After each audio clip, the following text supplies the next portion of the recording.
Hello everyone and welcome to my monthly wrap-up for the month of June. Yes, I actually had a very productive month. I'm actually not going to put these in a particular order because I just put them all in a pile here. So, one of the first books that I got to read this month was Ship It by Britta London. I really enjoyed this book for what it was. I don't typically read a lot of contemporary books, but I will admit when there's any book that's about fan culture, I am all over it. This was a very interesting read for me. I thought it was just going to be a lot of fun. I think at some point I would like to review this because there are some things that I would like to get into that involve spoilers. I gave this probably a 3.5 out of 5 stars. This is about our main girl Claire, who's the fan of this TV show called Demon Heart, runs a Tumblr, and writes fan fiction that's very popular for the ship of the two male leads who seem to have a lot of chemistry and a lot of people want to see together. She ends up going to a convention that's near where she lives and actually asks if it's possible that her ship would become canon. Well, one of the actors who plays one of the main characters of the show laughs at this whole idea and basically humiliates her in front of this panel, and video of the entire thing goes viral. They have a big PR mess on their hands and they want to clean it up by taking Claire to all these other comic conventions, and she is hoping that she's going to be able to convince these writers and makes it her personal mission to try and make her ship canon. The next book that I read this month was A Rebel in the Sands by Alwyn Hamilton, and this is the story about our main character Amani, who lives in basically what I would look at as like a Western mixed with Middle Eastern kind of feel to it. And this is about our main girl. She runs into this basically fugitive boy and she wants to get out of her horrible home situation where she's basically either going to be married off. And she gets caught up in all these political matters, and with the fugitive Jin, she realizes she's kind of in the middle of something kind of deep. And the thing that I really did like about this book is that our main character, I haven't seen too many gunslingers in YA fiction. The thing that I thought was probably the biggest downer of this was that I was more in love with the setting of that the story took place in. I just wish I was a little bit more in love with the characters. I wasn't as attached to these characters as I was hoping to get. I'm debating if I still want to continue with the series. I didn't hate this, but I was expecting a lot more from it. Yeah, no, I'm glad I read it. I'm not sure if I liked it enough to continue with it.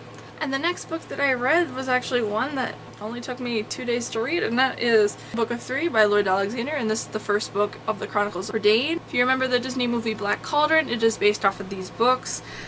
And I was actually kind of hoping that with the fact that we know that Disney at some point is going to remake Black Cauldron, I'm kind of hoping to at least know a little bit more about the world. I wasn't really the biggest fan of the main character, but it was actually the side characters in the book that actually made me that continued this book. I'm kind of curious to see how Taran grows as a character because I know the series is going to focus on him. And there are some aspects that I'm like, I could tell this was written at a different time. Honestly, I still enjoyed this book. I think Eilon Rhee, I think that's how you say her name, I think was my favorite character in the book. I think she was my favorite character in the movie, but I think I love her for a bunch of different reasons. She had this weird mix of, I think, Luna Lovegood crossed with Hermione in my mind. There was some kind of quirkiness to her, but it was like she knew quite a bit and she could get out of a tough situation. Yeah, I do have an entire box. I have the entire box set of these. I got them on discount for Barnes & Noble was having a sale on fantasy books and I wanted to buy these. The next book series that actually this is a graphic novel series that I actually managed to finish. I did not think I was going to get these finished this month, but oh boy. And that is Fruits Basket. I finished Fruits Basket this month. I'm actually very pleased that I got through all of these. Like I said, they were having a sale at Barnes & Noble, so I got these for a lot cheaper, and oh my gosh, I was so happy. I was very pleased overall with this series. This will be a series I think I'll go back to. The series makes you laugh, it makes you cry, and I think I gave the entire series, I think, average 4 to 5 or 5 out of 5. And I think the last book that I read this month was Truthwitch by Susan Dennard. This is a reread for me because I have the sequel and it's been sitting on my shelf gathering dust, and it's been years since I've read this book, and the thing that still weirds me out is that I really liked this book. this book. I still like it. I don't hate this book. That makes me sound like I'm not a big fan of this book. The friendship in this book is really amazing, and I just... because we need more female friendships in books, and I'm actually very glad to see it in this book. I'm hoping to see more of that in Wind Witch as well, but I'm thinking that's going to probably focus more on our Prince character, which I'm not mad about at all, because I like him as well.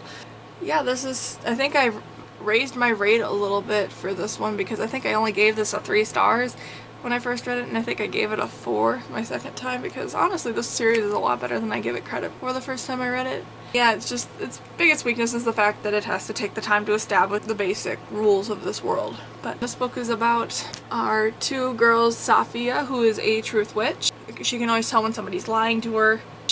And Iseult, who is a thread witch, which means that she can see the connections between people and see what their relationship is, if there's like a bond between them. Safia thinks that her country is going back to... There's a truce between the nation that is possibly ending, and the Emperor has announced that he wants her to be his wife, which is clearly meant for only political reasons, and sees her as a political tool so that he could use her to spy on his enemies. And Safia becomes one of the most wanted people, and she has to depend on a Wind Witch, Prince Merrick, to basically get her out of the country. They also have a Blood Witch that is hunting them down. That was my wrap up for this month, and I'm hoping you guys enjoyed it, and I hope to see you in my next video. Bye!